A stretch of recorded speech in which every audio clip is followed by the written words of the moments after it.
किस किस के घर के आंगन में है? जियो मेरे लाल। अपने बच्चों के भाग्य संभालने के लिए संध्या समय बच्चों से कहो कि तुलसी महारानी के आगे दीप दान करें। क्या करें? दीप दान। सर्वेश्वरी श्री राधा रानी ने एक शास्त्र में तुलसी महारानी का बड़ा महत्व बताया, बहुत बड़ा महत्व। आप चाहो तो हम आपको बताएं तो और भी आपकी निष्ठा तुलसी में हो जाएगी। आई थिंक मुख्य जजमानी कह रहे थे कि कोई और कह रहे थे कि हमारे गांव में घर है और वो घर के आसपास बहुत तुलसी जो है। कौन कह रहा था? हाँ, यहीं बैठे हैं। उन्होंने कहा था कि गांव में एक तुलसी है और घर है, और घर के चारों तरफ तुलसी जो है बढ़ती जा रही है, बढ़ती जा रही है, बढ़ती जा रही है। तो ये भी सुनो। तो जब ये इसको सुना तो हमने कहा चलो इसका महत्व हम आपको कथा में बताएंगे और आप लोग ध्यान से सुनो। तुलसी महारानी साधारण नहीं है। शिव पुराण में हमने आपको सुनाया था, जलंधर की पत्नी वृंदा, वृंदा के सतीत्व के कारण जलंधर मारा नहीं गया। भगवान ने उसका सतीत्व नष्ट किया। और इस जो पतिव्रता स्त्री होती है उसका सतीत्व इतने में ही नष्ट हो जाता है, वो पराये पुरुष को स्पर्श कर ले, बस स्पर्श ही कर लेगी कांत भाव से, इतने में ही जो है उसका सतीत्व नष्ट हो जाएगा। और भगवान इसीलिए जलंधर बन के गए थे कि ये मुझे जलंधर ही समझे। ये पॉइंट नोट करने वाला है। अन्य में तो उसका वो भाव होगा ही नहीं। साक्षात विष्णु भी चले जाएं तो भी वृंदा के मन में कांत भाव नहीं होगा। पति से जो प्रेम भाव वाला भाव होता है वो भाव विष्णु में भी नहीं होगा। स्वयं विष्णु चले जाएं तो भी। तो इसलिए उसने क्या किया था? और नारायण भगवान ने क्या किया था? नारायण भगवान जलंधर बन के गए थे। तो जलंधर तो उनका पति था और पति में भाव आना कोई गलत नहीं था। उस भाव से स्पर्श भर कर लिया था मात्र नारायण भगवान के अंग का। अंग माने हाथ का, चरण का, चरण दबाने के लिए स्पर्श किया मात्र कि मेरे पति हैं, तो चरण दबाने के लिए स्पर्श किया, इतने में ही उसका सतीत्व नष्ट हो गया। क्यों? क्योंकि वो नारायण थे, जलंधर तो नहीं था। ये तो छल किया था नारायण भगवान ने। इसके सतीत्व के नष्ट होते ही जलंधर मारा गया। वृंदा ने साप दे दिया। बहुत बड़ी भक्ता थी नारायण भगवान की। पति को बहुत वो सती तो थी, लेकिन नारायण भगवान की परम भक्ता थी और नारायण भगवान को ऑलवेज अपना इष्ट समझा। उन्होंने कहा आपने मेरे साथ बहुत बुरा किया, मुझे नहीं पता कि आप ऐसे कपटी हो, छली हो। नारायण भगवान ने कहा तुम्हारे सत्य के कारण सब देवता दुखी हो रहे, तुम्हारे पतिव्रत धर्म के कारण वो मारे नहीं जा रहे। मुझे पता है मैंने गलत किया है, पर देवताओं को बचाने का दायित्व, धर्म को बचाने का दायित्व तो मेरे ही ऊपर है।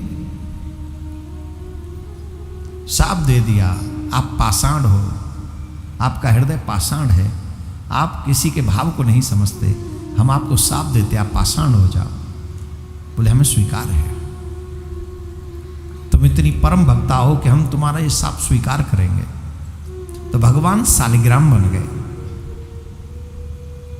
अच्छा, एक जगह पर ऐसा भी प्रसंग आता है, लक्ष्मी जी को बड़ा क्रोध आया कि मेरे पति को तुमने साप दे दिया, मैं तुम्हें साप देती हूँ, तुम भी बन की लकड़ी बनोगी, तुम भी जंगल में लकड़ी बन के बस सहो। तो भगवान वो रोने लगी कि इसमें मेरा क्या दोष है? सत्य तो इन्होंने नष्ट किया, छल इन्होंने किया, इसमें मेरा क्या दोष है? बोले तुम दुखी मत हो, अगर मैं पत्थर बन के जाऊंगा तो हम तुम्हें विश्वास दिलाते हैं एक भी क्षण बिना तुलसी के मैं नहीं रहूंगा, तुम बन की तुलसी बनोगे।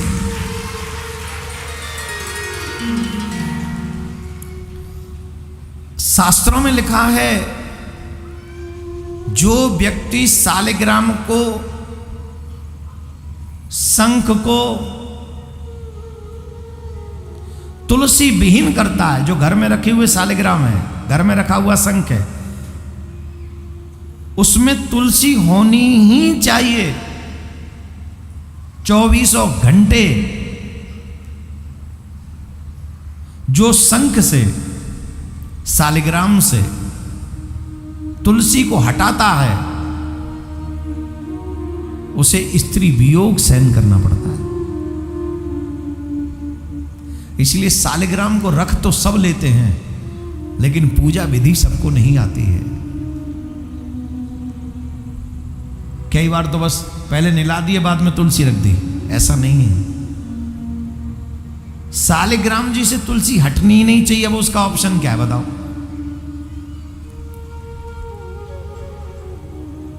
कई लोग तो ये हैं पता ही नहीं, इसलिए कथा में आया करो बता देते। तुलसी के पत्ते को ही आसन बनाना चाहिए और उसी आसन पर सालिग्राम को लाना चाहिए और फिर उसी आसन पर विराजमान कराकर, नीचे तुलसी का आसन है ना, तो फिर ऊपर से जल चढ़ाना चाहिए और वहां से उठाने से पहले उन पे तुलसी विराजमान करा देनी चाहिए। नीचे भी तुलसी है, ऊपर भी तुलसी है, और फिर जहां विराजमान कराना है वहां भी तुलसी का आसन होना चाहिए, फिर वहां विराजमान करा देना। कितना बड़ा पुण्य है, सुनो अब हम आपको बताते हैं। जो मनुष्य अपने घर में तुलसी लगाते हैं,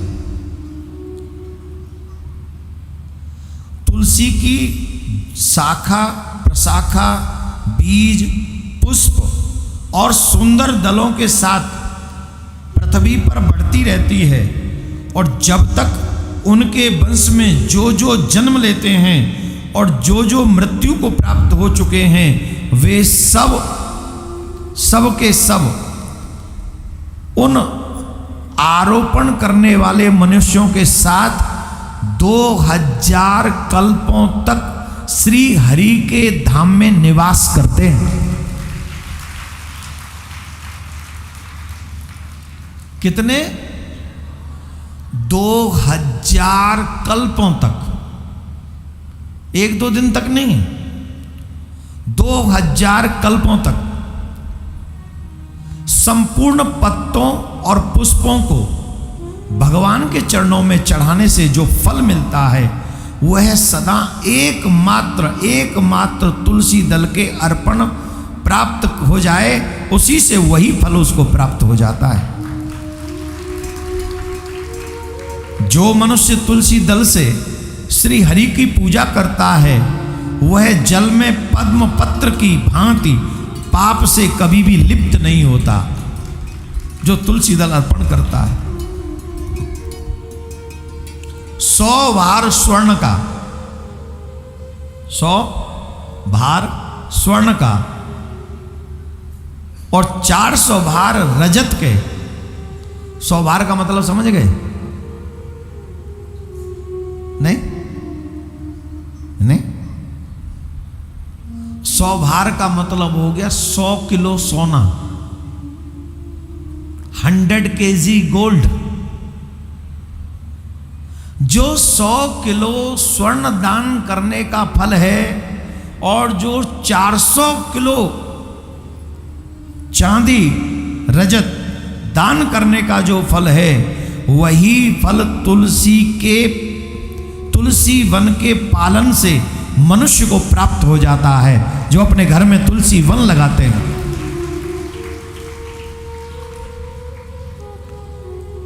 जो अपने घर में तुलसी वन लगाते हैं, उन्हें 100 किलो स्वर्ण और 400 किलो चांदी के दान के बराबर फल प्राप्त होता है। बताइए, जिस घर में तुलसी का वन होता है, वह घर साधारण घर नहीं होता, वह घर तीर्थ रूप हो जाता है। वहां यमराज के दूत कभी नहीं झांक सकते, वहां यमराज के दूत कभी नहीं झांक सकते।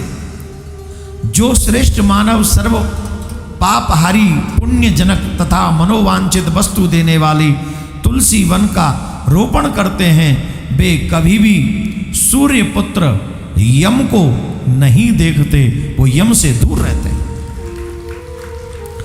रोपण माने तुलसी लगाने वाले, पालन माने जल इत्यादि देकर उन्हें पोषित करने वाले, तथा दर्शन अथवा स्पर्श करने से तुलसी मनुष्यों के मन, वाणी और शरीर द्वारा संचित समस्त पापों को दग्ध कर देती है। कल हम गए थे तो एक बात सुनने को मिली, पाप कितने प्रकार के होते हैं? तो पाप 3 प्रकार के होते हैं, मनसा वाचा कर्मणा। मन में किया हुआ कोई भाव आ गया वो पाप हो गया, वाणी से आपने कुछ गलत बोल दिया वो पाप हो गया, और आपने अपने शरीर से कुछ कर दिया वो पाप हो गया। और ये तीनों पापों को, तीनों प्रकार के पापों को मिटाने का अलग अलग तरीका है। लेकिन कितने भी बड़े पापी हों, तीनों ही प्रकार के पाप जिसने कर रखे हों, वो मात्र तुलसी जी का पूजन कर ले, तुलसी जी का रोपण कर ले, और कुछ न कर सके तो तुलसी जी का दर्शन कर ले, तो वो सभी तीनों प्रकार के पाप उसके नष्ट हो जाते हैं, दग्ध कर देती है। पुष्कर आदि तीर्थ, गंगा आदि नदियां तथा वासुदेव आदि देवता तुलसी दल में सदा निवास करते हैं। जो तुलसी की मंजरी, ये सुन लेना ध्यान से, आपके घर में कोई बड़ा बूढ़ा हो और मरने वाला हो तो ये उपाय अवश्य करें। किस किस को घर में लग रहा है कि हमारे घर में एक छुट्टी होने वाली है? बड़े बूढ़े जिसके घर में हो, ज़्यादा बड़े बूढ़े, अरे भाई शरीर अस्वस्थ हो, चला न जाए, उसे तो बढ़िया ठाकुर जी के धाम जाए, अगले जन्म में जाए, लेकिन वो कभी वापस ना आए। ऐसा क्या उपाय करें? बहुत गजब की बात बताने जा रहे हैं। शास्त्र युक्त जीवन जीने न जी सके हों तो सिर्फ मर ही जाएं, उतने में ही कल्याण हो जाता है। देखो ये शास्त्रों की बात आपको बता रहे हैं, हम मनगढ़ंत नहीं बता रहे हैं। ये टोना टोट का जादू नहीं है, रामायण तुलसी की बात है। ये आप लोगों का ध्यान आजकल जादू टोना टोटकाओं में ज़्यादा लगता है, ये करवा दो और कुछ नहीं करवा दो। शास्त्र युक्त जीवन जियो, तुम्हें यमराज भी दुख नहीं दे सकता, हम लिख के दे रहे हैं। अब सुनो, जो तुलसी की मंजरी को सिर पे रख के अपने प्राण त्यागते हैं, वो कितना भी बड़ा पापी क्यों ना हो, वो यमराज, पापी को तो यमराज से डर लगता है ना, लेकिन प्राण निकलने से पहले कोई तुलसी की मंजरी उसके सर पे रख दे तो यमराज का साहस नहीं कि उस पापी की तरफ दृष्टि करके भी देख ले।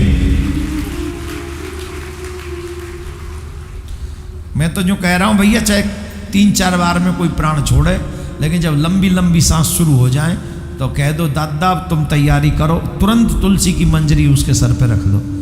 अगर बच के आ गए तो बढ़िया है, न बचे तो भगवान के धाम चले जाएंगे। ऐसा उपाय करने में किसी को हिचक नहीं होनी चाहिए।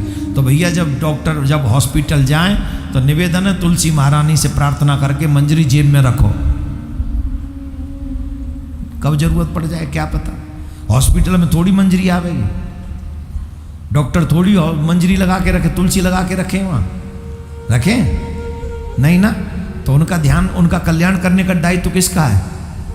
जो संपत्ति लेके रखेंगे उन्हीं का है ना। तो जब हॉस्पिटल लेके जाओ तो तुलसी की मंजरी भी साथ में लेके जाओ। भगवान न करे कोई ऐसा पल आ जाए तो हम हॉस्पिटल में ही उनके कल्याण की तैयारी कर दें। और यही दायित्व हर उस व्यक्ति का है जो चेतना युक्त है, ये दायित्व। जो मनुष्य तुलसी काष्ठ का घिसा हुआ चंदन लगाते हैं, हर बार कहता हूं तिलक लगाया करो, तिलक लगाया करो, मानते नहीं हो। शास्त्रों की बात सुनो, कितने गजब की है। जो मनुष्य तुलसी काष्ठ का घिसा हुआ चंदन लगाता है, उसके शरीर को क्रियमाण पाप छू नहीं सकता।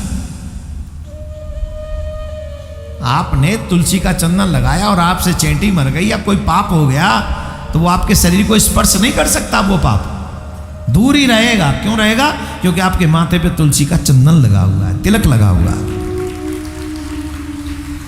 जहां जहां तुलसी वन की छाया है वहां वहां पितरों का श्राद्ध करना चाहिए। वहां दिया हुआ श्राद्ध संबंधी जो भी दान है वो अक्षय हो जाता है, वो कभी मिटता नहीं है।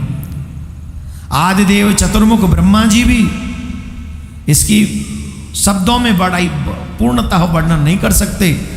श्री